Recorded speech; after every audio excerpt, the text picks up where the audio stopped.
বীরভূমের বাঘ অনুব্রত মণ্ডল তিনি এখন অসুস্থ, তিনি 5 দিন হাজিরা দিতে পারবেন না। কিন্তু ফোনে তিনি যখন আইসি লিটন হালদারকে অনবরত কটাক্ষ করতে লাগলেন, অনবরত বেলাগাম হিসাবে তিনি যখন তাকে গালিগালাজ করছিলেন, তখন তিনি অসুস্থ ছিলেন না। কিন্তু যখন তাকে পুলিশের তরফ থেকে তলব করা হয়েছে তখন তিনি অসুস্থ হয়ে পড়েছেন। আজকে রবিবার অনুব্রত মণ্ডলের আইনজীবী বিপত্তারণ ভট্টাচার্য ও তার ছায়াসঙ্গী গগন সরকার এসে বোলপুর মহকুমার পুলিশ আধিকারিককে তথা অডিও ভাইরাল কাণ্ডের তদন্তে ও রিকি আগরওয়ালের কাছে অনুব্রত মণ্ডলের মেডিকেল রিপোর্ট জমা দিয়ে যান। পুলিশের সূত্রে খবর, সেই মেডিকেল রিপোর্টে বলা হয়েছে অনুব্রত মণ্ডল অন্তত অসুস্থ, তাই তার 5 দিনের বেড রেস্টের প্রয়োজন। যদিও সেই রিপোর্ট সরকারি না বেসরকারি থেকে নেওয়া হয়েছে তা এখনো পর্যন্ত স্পষ্ট হয়নি। আজকে অনুব্রত মণ্ডলকে হাজিরা দেওয়ার কথা ছিল, কিন্তু তিনি আজকেও এড়িয়ে গেলেন। তিনি অসুস্থতার বাহানায় আজকে নিয়ে 2 বার তিনি কিন্তু অনুপস্থিত রইলেন, তিনি কিন্তু হাজিরা দিলেন না। আমরা এই নিয়ে আগে একটি প্রতিবেদন আপনাদেরকে দেখিয়েছি যে যেখানে অনুব্রত মণ্ডলের ছায়াসঙ্গী গগন সরকার তিনি আজকে নতুন কথা বলছেন। তিনি বলছেন যে এই অডিও ক্লিপ যেটা ভাইরাল হয়েছে সেই অডিও ক্লিপ নাকি এআই দিয়ে তৈরি করা হয়েছে, তাদেরই দলের কেউ তাদেরকে বদনাম করার জন্য এই কাজ করেছেন। কিন্তু আগামীকাল যখন দলের নির্দেশে অনুব্রত মণ্ডল যখন মিডিয়ার সামনে এসে ক্ষমা চাইলেন তখন কিন্তু তিনি একবার ওই প্রশ্ন রাখলেন না। অতএব যত দিন যাচ্ছে তত নতুন নতুন স্টোরি তৈরি হচ্ছে, তত নতুন নতুন আমরা দেখছি যে কিভাবে আইনের ফাঁক তৈরি করা যায়, কিভাবে বাঁচা যায় তার পরিকল্পনা তৈরি হচ্ছে। এবং অনুব্রত মণ্ডল যিনি এই ঘটনাটা করলেন, যিনি এইরকমভাবে তিনি পুলিশ আধিকারিককে দেখিয়ে দিলেন যে আঙুলের চোখে আঙুল দিয়ে দেখিয়ে দিলেন যে তিনি পুলিশ আধিকারিককে কিছু মান্যতাই দেন না। এরপর থেকেই শুরু হয় একের পর এক জায়গায় বিভিন্ন তৃণমূলের নেতারা তারা পুলিশ আধিকারিককে চোখ রাঙানো শুরু করে দিয়েছেন। আজকে আমরা আপনাকে সরাসরি নিয়ে যাব এই মুহূর্তে আমরা বীরভূমে, আমাদের প্রতিনিধি রয়েছে, সেখানকার কি পরিস্থিতি আপনাদেরকে আমি একটু শোনাবো আমাদের প্রতিনিধি ইকবাল হোসেনের মুখে। ইকবাল আমাদের সাথে লাইনে রয়েছেন। ইকবাল, এই সময় তুমি আমাদের সাথে লাইভে রয়েছো, আমাদের দর্শকেরা তোমাকে দেখছে লাইভে। আমরা জানতে চাইবো যে এই মুহূর্তে পরিস্থিতি কি। পরপর 2 দিন অনুব্রত মণ্ডল তিনি কিন্তু গড় হাজিরা দিলেন, তিনি এলেন না, তিনি অসুস্থতার কারণে এড়িয়ে গেলেন। দেখো, একদমই তাই। কারণ অনুব্রত মণ্ডলকে যখন পুলিশ অলরেডি তলব করে এই বোলপুর এসডিপি অফিসে, তখন অলরেডি গতকালকেও জানানো হয়েছিল যে অনুব্রত মণ্ডলের শারীরিক অসুস্থতা রয়েছে, তার জন্য তিনি আসতে পারছেন না। তারপর তাকে বোলপুর এসডিপিওর তরফ থেকে ফের নোটিশ করা হয় এবং হাজিরা দেওয়ার নির্দেশ দেওয়া হয়। আজকে সকাল 11টায় হাজিরা দেওয়ার কথা ছিল, কিন্তু তারপরেও তিনি এখনো পর্যন্ত হাজিরা দেননি। এবং আজকে তারপরে দেখা যায় যে অনুব্রত মণ্ডলের যে আইনজীবী রয়েছে বিপত্তারণ ভট্টাচার্য এবং অনুব্রত ঘনিষ্ঠ হিসেবে পরিচিত এলাকায়, সে হচ্ছে গগন সরকার, তারা দুজনেই বোলপুরের যে এসডিপিও অফিস সেখানে আসে এবং তার মেডিকেল রিপোর্ট নিয়ে আসে। মেডিকেল রিপোর্ট নিয়ে এসে বোলপুর এসডিপিও অর্থাৎ যিনি এই অডিও কাণ্ড যে ভাইরাল হয়েছে এই অডিও কাণ্ডের যিনি আয়ও রয়েছেন রিকি আগরওয়াল, তার কাছে এই মেডিকেল রিপোর্ট জমা করেন। এবং মেডিকেল রিপোর্ট জমা করার পর তারপর দেখা যায় যে মেডিকেল রিপোর্টে বলা হয়েছে, সেই ডাক্তার পরামর্শ দিয়েছে, যে ডাক্তারের কাছ থেকে এই মেডিকেল রিপোর্ট সেই ডাক্তার পরামর্শ দিয়েছেন যে 5 দিনের যে বেড রেস্ট প্রয়োজন অনুব্রত মণ্ডলের। তিনি শারীরিক অসুস্থতা রয়েছেন, খুবই অসুস্থ রয়েছেন, 5 দিনের বেড রেস্ট প্রয়োজন। 5 দিনের বেড রেস্ট প্রয়োজন এবং তারপরেই পুলিশ আধিকারিকরা সেই পুলিশ সূত্রে আমরা জানতে পারছি যে পুলিশ আধিকারিকরা তৎপর রয়েছে এবং তারপরে সেই 5 দিনের যে বেড রেস্ট দেওয়া হয়েছে ডাক্তারি পরামর্শে, সেটা তারা তাদের যে অ্যাডভাইজার আছে তাদের সাথে পরামর্শ করবেন। পরামর্শ করার পরে আগামী দিনে কি পদক্ষেপ নেওয়া হয় সেটা এখন সব থেকে বড় বিষয়। কারণ অনুব্রত মণ্ডল এর আগেও আমরা দেখেছি যে যখন গরু পাচার মামলায় সিবিআই বারবার ডাক করছিল সিবিআই সিজিও কমপ্লেক্সে, তখনও তিনি এইভাবে একইভাবে হাজিরা এড়িয়েছেন। ফের যে রাজ্য সরকারের পক্ষ থেকে যে অডিও ভাইরাল কাণ্ড, সেই ভাইরাল কাণ্ডেও বারবার গতকালও অনুব্রত মণ্ডল এই হাজিরা এড়িয়েছেন, আজও তিনি অসুস্থতার কারণ দেখিয়ে হাজিরা এড়ালেন। এক প্রকারে ইকবাল তিনি জানেন যে কিভাবে হাজিরা এড়াতে হয় বা কিভাবে হাজিরা এড়িয়ে কিভাবে পুলিশের বা প্রশাসনের চোখ থেকে কিভাবে ফাঁকি দেওয়া যায় সেটা তিনি জানেন এবং তিনি তাই করলেন। তিনি যখন ফোনে যখন গালিগালাজ করছিলেন আইসি লিটন হালদারকে, তিনি যখন ফোনে গালিগালাজ করছিলেন আইসি লিটন হালদারকে, তখন কিন্তু তিনি অসুস্থ ছিলেন না। এবং যখন তিনি দলের নির্দেশে যখন মিডিয়ার সামনে এসে তাকে যখন ক্ষমা চাইতে হলো তখনও তিনি অসুস্থ ছিলেন না। কিন্তু যখন পুলিশ তৎপর হলো, যখন পুলিশ তাকে ডেকে পাঠালেন, তখন তিনি অসুস্থ হয়ে গেলেন। এবং আজকে থেকে একটা নতুন স্টোরি আমরা শুনছি যে এই অডিও ক্লিপের মধ্যে সত্যতা নেই, এটা এআই থেকে তৈরি করা হয়েছে। এতদিন যেটা শুনিনি, এখন এটা নতুন করে আমরা শুনতে পাচ্ছি। আমরা দেখছি আরেকটি নতুন তথ্য। আমাদের সাথে ইকবাল রয়েছে এই মুহূর্তে বীরভূম থেকে, আমাদের সাথে বোলপুর থেকে, বোলপুর বীরভূম থেকে আমাদের সাথে এই মুহূর্তে ইকবাল রয়েছে। ইকবালের কাছে আরেকটু জানতে চাইবো যে অনুব্রত মণ্ডলের পর এবার দুঃসাহসিকতা কিন্তু বাড়ছে। একটু আগে আমরা দেখালাম যে আরেকটি রিপোর্ট আপনাদেরকে আমরা দেখিয়েছি, অনুব্রত মণ্ডলের এই ভিডিও ভাইরাল হওয়ার পর মঙ্গলকোটের তৃণমূল বিধায়ক অপূর্ব চৌধুরীর ব্যক্তিগত সেক্রেটারি এবং ক্ষীরগ্রাম অঞ্চলের তৃণমূল কংগ্রেস সভাপতি মঙ্গলকোট থানায় কৈচপ পুলিশ ফাঁড়ির আইসিকে কিভাবে ধমকাচ্ছিলেন। এরপরে আমরা আপনাদেরকে দেখাবো অনুব্রত মণ্ডলের পর বোলপুর থানার আইসি লিটন হালদারকে নিয়ে বিস্ফোরক মন্তব্য করলেন বীরভূম তৃণমূল ছাত্র পরিষদ। কি বলেছেন আপনাকে আমি সরাসরি শোনাবো, যে তিনি যে ভাষায় লিটন হালদারকে তিনি আক্রমণ করছেন, একজন আইসিকে আক্রমণ করছেন, একজন ছাত্র পরিষদ, আপনি ভাবতে পারবেন না যে তার দুঃসাহসিকতাটা কি। শুনুন, সেই ভিডিওটি ভাইরাল হয়েছে, দেখুন। কথা বলা হচ্ছে এই আইসি দুর্নীতিগ্রস্ত, বোলপুর থানার আইসি প্রত্যেকটা বালি মাফিয়া পাথর মাফিয়াদের সঙ্গে যোগসূত্র বজায় রেখে কাজ করে এই লিটন হালদার, এবং তার কুকর্মের জন্য বোলপুরের গরিব সাধারণ মানুষদেরকে আজকে ভুগতে হয় বিনা কেসে। আমার মনে হয় এই লিটন হালদার অনুব্রত মণ্ডল নামক যে ব্র্যান্ডকে দমানোর চেষ্টা করে, যে নোংরামি লিটন হালদার করতে চলেছে। লিটন হালদার একটা কাপুরুষ। লিটন হালদার বাপের বেটার দম হলে লিটন হালদারকে বলছি, বোলপুর থানার আইসিকে, যে তোমার যদি বুকের পাটা থাকে, দম থাকে, সত্যি কথাটা, তুমি বালিঘাট থেকে তুমি সাধারণ মানুষকে নিয়ে যে ছিনিমিনি খেলেছো বোলপুর শহরের, যে শান্তিনিকেতন, রবীন্দ্রনাথের শান্তিনিকেতন, যে শান্তিনিকেতন কবিগুরুর পদধূলি পূর্ণ মাটি, সেই মাটিকে তুমি কলঙ্কিত করেছো। লিটন হালদার, তোমার লজ্জা লাগা দরকার। তুমি অনুব্রত মণ্ডল নামক শক্তিকে তুমি তোমার অপকর্মের মাধ্যমে দমানোর চেষ্টা করেছো। তোমার অপকর্মের মাধ্যমে অনুব্রত শক্তি দমে না। তুমি চেষ্টা করেছো এডিটিং করে তার ভয়েসটাকে তুলে আনার।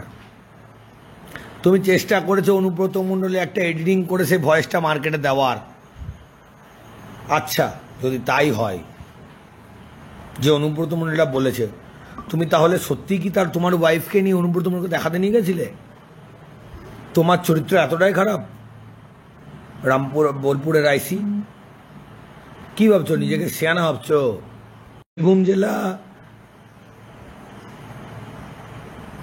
বীরভূম জেলা তোমার থেকে অনেক অনেক আইসিকে পার করেছে। এর আগে দেবাশিস পান্ডা বীরভূম জেলা শিউর শহরে আইসি ছিল। পুলিশ ফ্রেন্ডলি জেলা ছিল বীরভূম। শ্যাম সিং ছিল জেলার এসপি, নগেন্দ্র ত্রিপাঠী ছিল জেলার এসপি, মুকেশ কুমার ছিল জেলার এসপি, অলোক রাজুরিয়া ছিল জেলার এসপি। কই কোনোদিনও তো তোমাদের মতো চামচা বেলচাতে দেখিনি, যারা পলিটিক্যালি পয়সা খাও, যারা বালিঘাট থেকে দুর্নীতিভাবে পয়সা তোলো। তুমি তো দুর্নীতিগ্রস্ত আইসি লিটন হালদার, নাম ধরে বলছি। তুমি বাপে বেড়া, তোমাদের ওই দম থাকে লিটন হালদার। তুমি অনুব্রত মণ্ডলের এগেনস্টে, বীরভূম জেলা তৃণমূল ছাত্র পরিষদের এগেনস্টে এবং বীরভূম জেলা তথা সাধারণ ছাত্র ছাত্রীদের এগেনস্টে একটা এফআইআর করে দেখিও।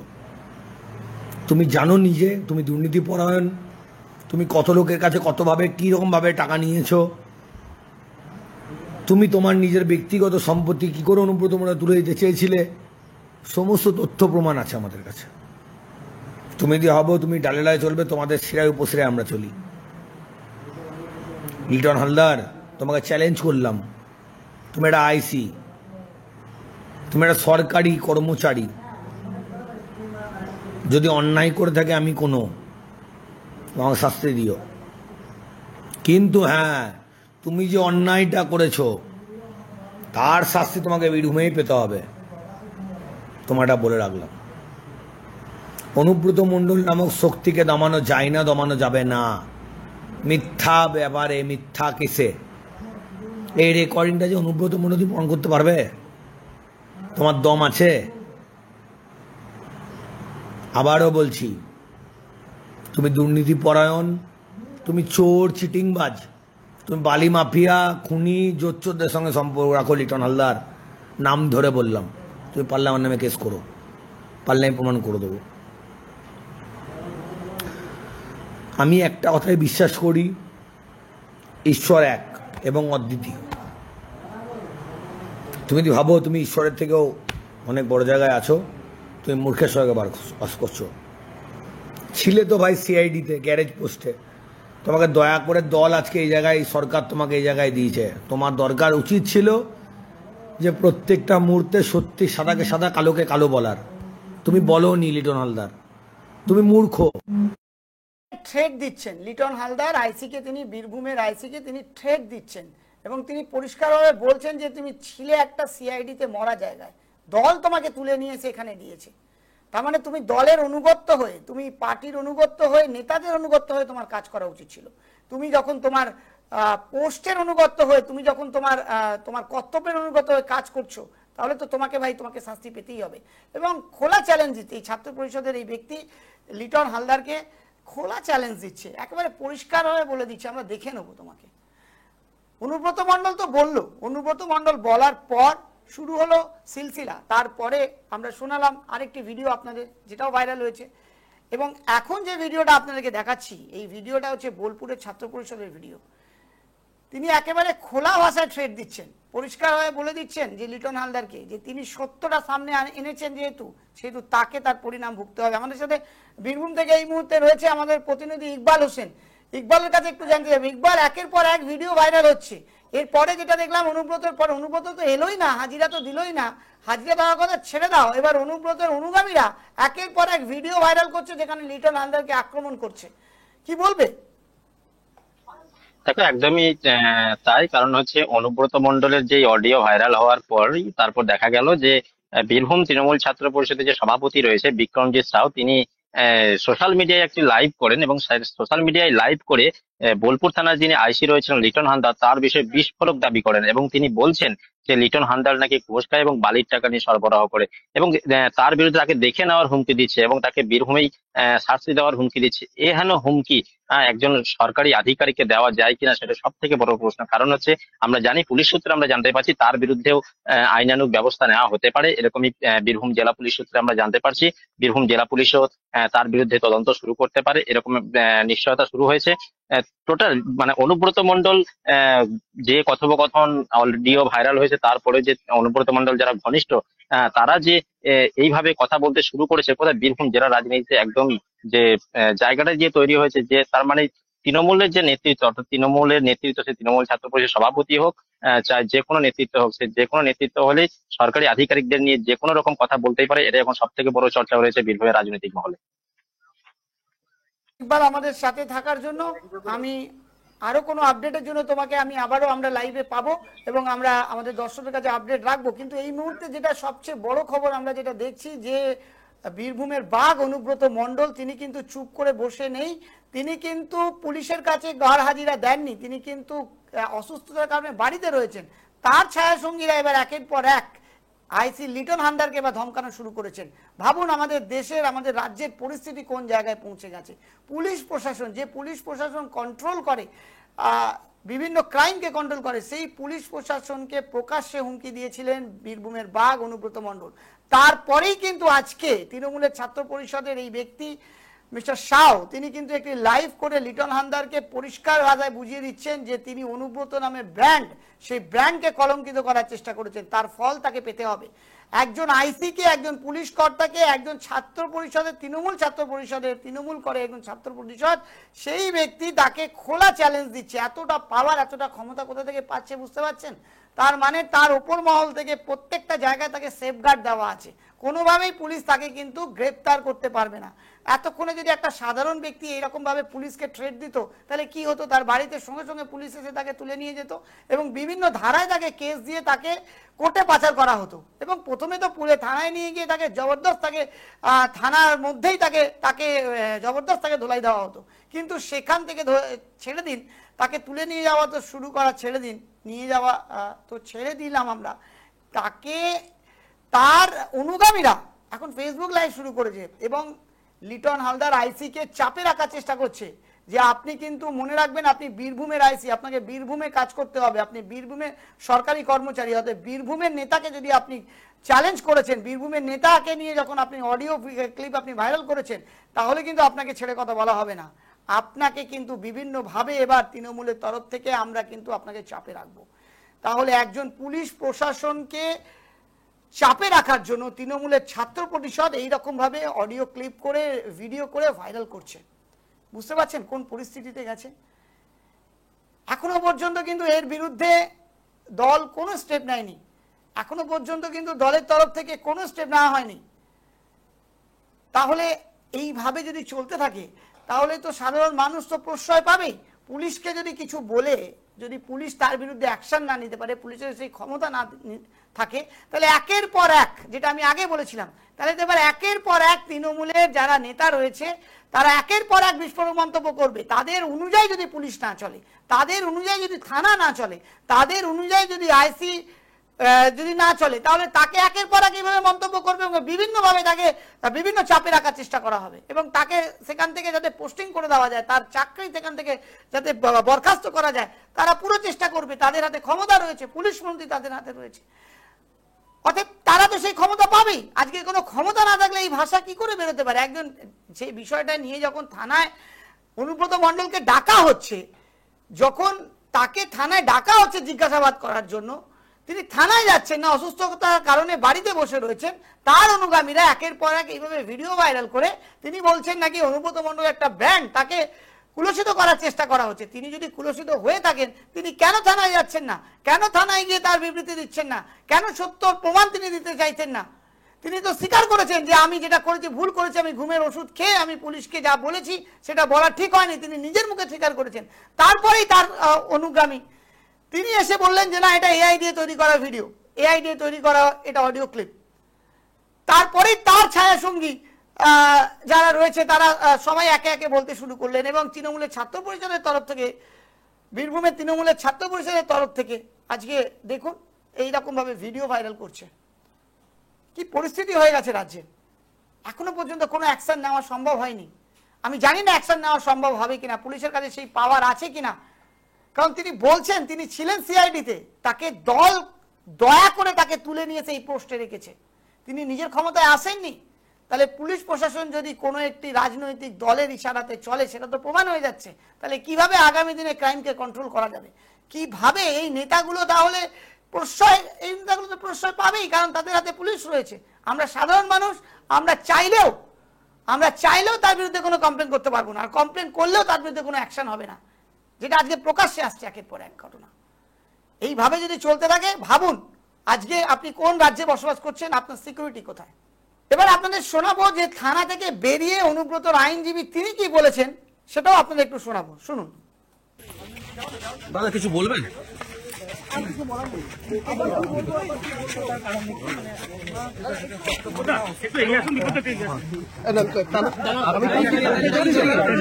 আগামীকালকে পক্ষে কোনো সাবজুডিস ম্যাটার কোনো কথা বলবো না। ইনভেস্টিগেশন এজেন্সির সঙ্গে সবসময় সহযোগিতা করেছি, করছি, ভবিষ্যতেও করবো। আমরা আছি, আমাদের আইনের উপর আস্থা আছে, বিচার ব্যবস্থার উপর আস্থা, আমাদের আদালতের উপর আস্থা, প্রশাসনের উপর আস্থা। দাদা একটু দাঁড়িয়ে বলে দিন, এটা কি জানালেন দাদা? এটা কি জানলেন মানে আয়োকে জানালেন? আয়োকে জানালেন? জানি আমরা সমস্ত যা জানাবার সেটা জানি। এর মাধ্যমে অডিওটা করা হয়েছিল বলে যেটা বলছেন দেখা যাবে, যা বলার আমরা করবো।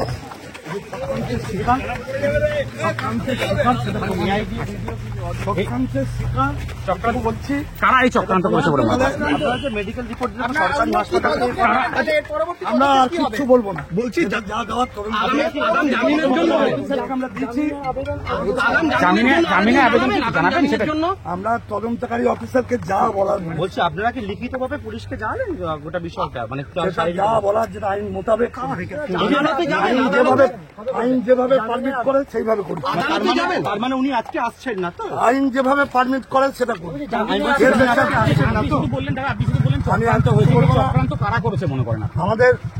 আমাদের আইন যেভাবে পারমিট করেছে সেইভাবেই করি। না আপনি পুলিশকে কি জানেন একটু বলুন। আমরা জানি, যেটা জানিয়েছি সেটা, মানে অসুস্থ সেটা জানেন, অসুস্থ যেটা জানো না আইনের মোতাবেক জানি। পুলিশ কিছু এই সম্পর্কে কোনো কিছু বলবো না, এই সম্পর্কে কিছু বলবো না, বলবো না,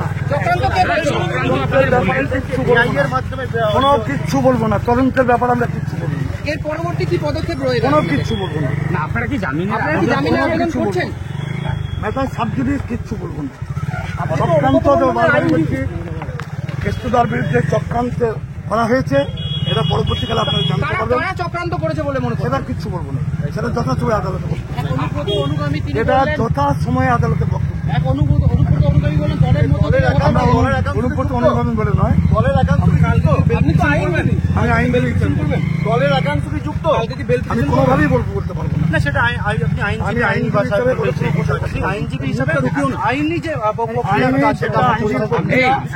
যেটা আইনি প্রক্রিয়ার মাধ্যমে আমরা তদন্তকারী অফিসারের সঙ্গে সহযোগিতা করেছি, সহযোগিতা ভবিষ্যতেও করব, এইটুকুই আপনাদের বলবো। তিনি আসছেন না তো?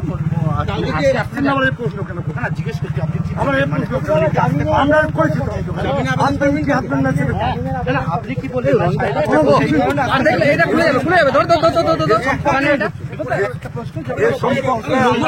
এ সম্পর্কে আমরা কোনো কথা বলবো না, এ সম্পর্কে আমরা কোনো বক্তব্য রাখবো না। আমাদের দাঁড়ারে ভাই, দাঁড়ারে, আমার ফোনটা কেটে গেল। দাঁড়া, মেডিকেল রিপোর্ট তিনি অসুস্থ বলছেন, মানে আমরা তদন্তকারী অফিসারকে যা দেওয়া দিচ্ছি সেটা এখানে কোনোভাবেই ডিসক্লোজ করবো।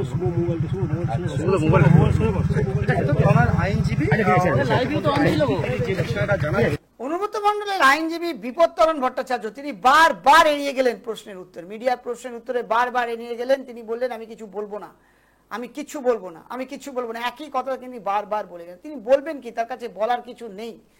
তিনি চাইছেন কোনো প্রকারে যাতে কেসটা যাতে ধামাচাপা পড়ে যায়, যত দিন যাবে কেসটা যাতে ধামাচাপা পড়ে যায়, যাতে বিষয়টা নিয়ে যাতে আর কোনো রকম কোনো তৎপরতা না হয়। তিনি সেটিং করছেন ওপর মহলে, ওপর মহল থেকে যাতে পুলিশকে যাতে শান্ত করা হোক, পুলিশ যাতে বিষয়টাকে চেপে যাক এবং বিষয়টা যাতে আস্তে আস্তে ধামাচাপা পড়ে যায়। এই হচ্ছে আমাদের রাজ্যের পরিস্থিতি। আগামী দিনে যদি এইভাবে চলতে থাকে তাহলে পুলিশ প্রশাসনকে কেউ মান্যতা দেবে কিনা তার বিষয়ে সন্দেহ আছে। কারণ পুলিশকে যদি এই নেতারা যদি তারা কন্ট্রোল করে তাহলে সাধারণ মানুষের কিন্তু দুর্ভোগের সীমা নেই। কি বলবেন দর্শক বন্ধু? আমাদের কমেন্ট করে জানান। আর দেখতে থাকবেন 24 আওয়ার্স টিভি। নমস্কার।